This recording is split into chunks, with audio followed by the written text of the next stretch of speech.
Sweet, friendly, a team player? Yeah, those words are currently crying in a corner because Wednesday Addams has officially entered the chat. This girl is the walking definition of allergic to joy, and her world operates in strictly two colors, black and white. Normal teens deal with bullies by complaining on TikTok or crying to their parents. Not Wednesday. After finding her brother stuffed in a locker, she doesn't say a word. Instead, she walks straight to the swim team's pool carrying 2 giant bags of literal live piranhas. Her logic? The only person who gets to torture my brother is me. The resulting piranha feeding frenzy has the popular kids swimming for their actual lives, but the ringleader still ends up losing a certain male anatomy part. The fallout? Expelled for the 8th time in 5 years. Bro really just set a new personal best. Her parents, the legendary Gomez and Morticia Addams, decide enough is enough and ship their gothic pride and joy off to Nevermore Academy. This isn't a normal boarding school. It's a place for outcasts, meaning werewolves, vampires, sirens, and gorgons. More importantly, it's her parents' old alma mater. Back in the day, Morticia reigned here like a perfect gothic queen, and Wednesday would literally rather go to federal prison for attempted murder than spend 1 second living in her mother's flawless, bat-winged shadow. Upon arrival, Wednesday is immediately placed in a dorm with Enid Sinclair. If Wednesday is a brooding dark storm cloud, Enid is a golden retriever in human form. Enid's side of the room looks like a magical unicorn literally threw up a rainbow, and the sheer sight of it gives Wednesday a migraine. Realizing their daughter is plotting an immediate escape, Gomez and Morticia secretly leave behind Thing, a severed, reanimated hand that acts like an anti-stalking camera. But this is Wednesday we're talking about. She busts Thing within 10 seconds and threatens to lock him in a dark drawer for all eternity, unless he switches sides and swears total loyalty to her. Thing immediately defects to her team, alpha energy unmatched. Because of her extensive criminal record, Wednesday is court-ordered to see a local shrink-down in the town of Jericho. Obviously, she's not about to sit there and listen to anyone heal her mind. She fakes a bathroom break and literally yeets herself out the window to make her getaway.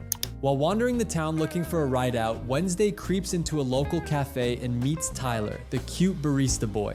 She sees that his fancy Italian espresso machine is broken, and because she's Wednesday, she proceeds to fix the entire thing in 10 seconds, flexing her infinite IQ.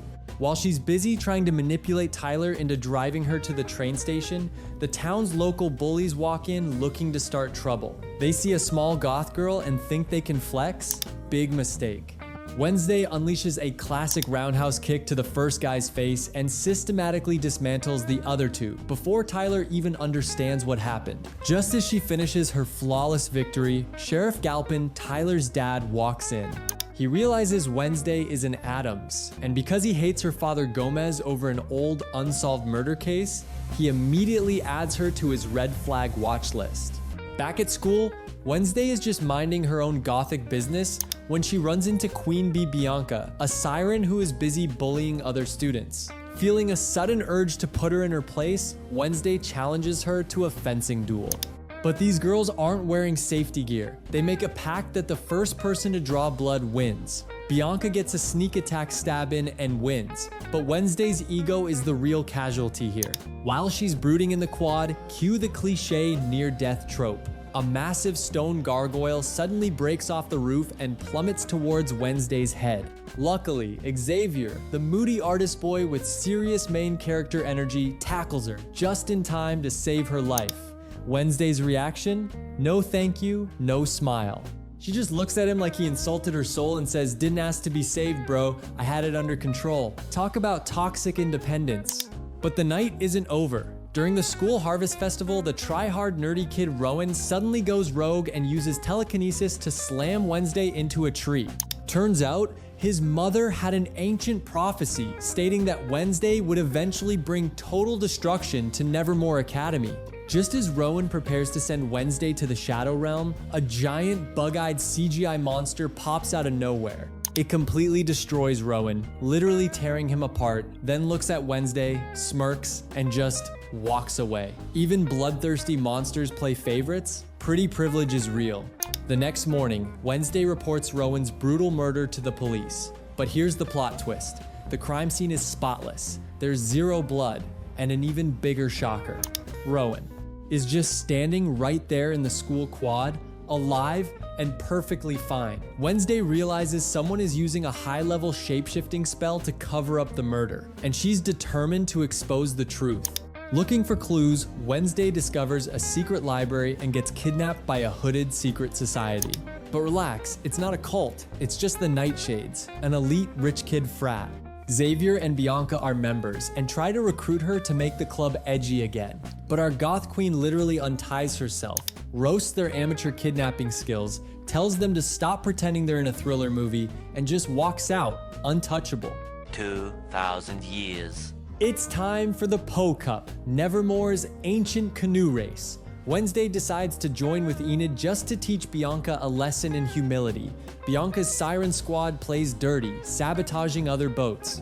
But Bianca forgot Wednesday brought a secret weapon, Thing. The hand swims around, punching holes in enemy boats, while Wednesday activates her self-made deadly spikes to sink Bianca's competition. Total victory for Wednesday, and Enid slay. Outreach Day arrives and Nevermore students are forced into town to volunteer for the anniversary of Jericho's founder, Joseph Crackstone. Wednesday creeps into an ancient church and touches an object, activating a powerful psychic vision. She sees the past 400 years ago. Joseph Crackstone was a religious fanatic who hated anyone with magic. He locked and burned all the outcasts alive in the church, including Goody Addams, Wednesday's ancestor. Goody managed to escape and curse the town, promising that the Addams family would get their revenge. Returning to the present, Wednesday decides to help her family get that revenge. During the formal dedication ceremony, while everyone is enjoying the speech, Wednesday and Thing secretly light a giant fuse. Boom! Crackstone's massive statue explodes, burning brightly for the whole town to see. Panic is everywhere, people are screaming, and in the middle of it all, Wednesday is calmly playing her cello, dropping a haunting melody that screams pure badass as the world burns. The vibe is iconic. Principal Weems is literally fuming, but she can't prove anything because Wednesday left no evidence. And with that, her reputation as the school's ultimate menace is officially cemented. Finally, the big school dance, the Raven. Wednesday is surprised when barista boy Tyler invites her. She shows up in a flawless, gothic black dress, looking iconic, making every other person in the room jealous, especially Xavier, who is standing in the corner brooding. The dance is a total vibe until the town's bullies activate the fire sprinkler system, raining down fake pig blood on everyone. Normies panic and scream, but Wednesday, she is living her best life.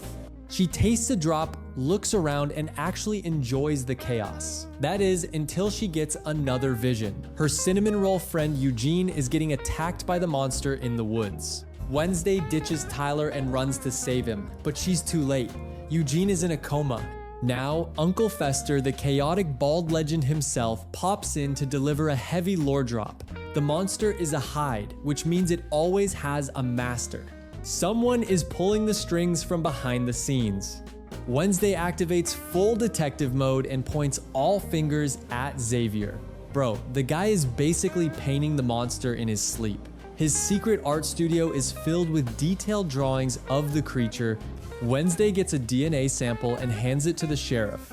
Flawless logic. The sheriff arrests him and throws him in prison. Case closed, or is it? Wrong guy caught, as always. That night, Wednesday is celebrating her victory at the cafe with Tyler. Bro is making lattes, looking like an innocent angel. In a moment of romance, Wednesday decides to initiate their first kiss. And boom! A massive psychic vision unlocks. Wednesday sees Tyler standing over victims, changing shape and tearing people apart. The cute boy is the Hyde. Bro literally murders people on his lunch break. She realizes she framed Xavier. Wednesday confronts Tyler, but he's completely unbothered. He leans in and whispers, confessing everything in her ear, challenging her to do something about it. Pure villain energy. But who is the master of this Hyde? The final plot twist of the century. It's Miss Thornhill, the sweet, plant-loving botany teacher. Turns out, she's actually Laurel Gates, the last living descendant of Joseph Crackstone. She groomed Tyler, manipulated him, and had him collect body parts to perform a resurrection ritual on her ancient ancestor. Thornhill knocks Wednesday out, binds her in the crypt, and uses her blood to call Crackstone back from the dead. The old mummy guy wakes up, immediately stabs Wednesday with his magic staff, and then leaves to destroy Nevermore. Just as Wednesday is about to log out of life, her ghostly ancestor Goody enters the chat, heals her wound, and activates her survival mode. Wednesday pulls out the knife and gets ready to box a mummy. In the woods, Enid, the hyper golden retriever friend, finally wolfs out and boxes the hide to save her bestie. The best character development in history. Slay girl! Back at school, Wednesday faces Crackstone head on. With a sneak attack from Bianca from behind, Wednesday stabs a sword directly into Crackstone's dark heart, turning him into dust. Thornhill tries to shoot Wednesday, but is interrupted by a bee swarm from Eugene, who just woke up from his coma, and Wednesday finishes her with a kick to the face. Day saved. Everyone unites. The biggest shocker isn't the monster getting caught, but when Enid runs to hug Wednesday, and Wednesday actually hugs back, emotional growth. As the school year ends, Xavier is freed and gives Wednesday a smartphone to stay in touch. As soon as she gets in her car to leave, ding, a notification pops up. It's a message from a stalker showing photos they took of her from an unknown number. Wednesday smirks. Our goth queen has a fan club. Season 2, we are so ready.